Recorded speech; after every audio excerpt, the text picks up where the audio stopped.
இந்த வீடியோவில் வாட்ஸ்அப்பில் லேட்டஸ்ட்டாக வந்திருக்க 3 சூப்பரான அப்டேட் பற்றி தான் பார்க்க போகிறோம். ஃபஸ்ட் அப்டேட்டு, முன்னாடிலாம் வாட்ஸ்அப்பில் நீங்கள் ஒருத்தவங்களோட ஸ்டேட்டஸ் பார்க்கணுன்னா ஸ்டேட்டஸ் பேஜில் அவங்களோட ப்ரொஃபைல் பிக்சர் தான் தெரியும், என்ன ஸ்டேட்டஸ் வச்சுருக்காங்க அப்படிங்கிறது தெரியாது.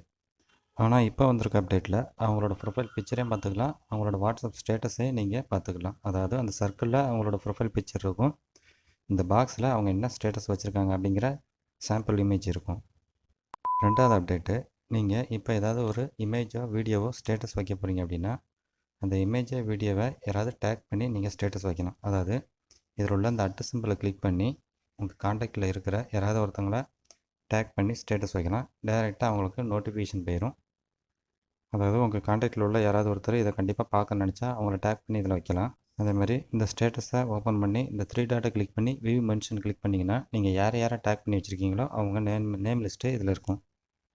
மூணாவது அப்டேட்டு, முன்னாடியெல்லாம் வாட்ஸ்அப்பில் உங்களுக்கு யாராவது டெக்ஸ்ட் மெசேஜ் பண்ணால் அவங்களோட ப்ரொஃபைல் பிக்சர் கீழே டைப்பிங்னு வரும். ஆனால் இப்போ அப்படி இல்லை, கீழே இந்த பேஜில் ஒரு 3 டாட்டு அப்படியே லைனாக வரும். இதுதான் மூணாவது அப்டேட்டு. ஒருவேளை இந்த அப்டேட்லாம் உங்களுக்கு வரலன்னா நீங்கள் உங்கள் வாட்ஸ்அப்பை ப்ளே ஸ்டோரில் போய் ரீசெண்ட் வெர்ஷனுக்கு அப்டேட் பண்ணிக்கோங்க.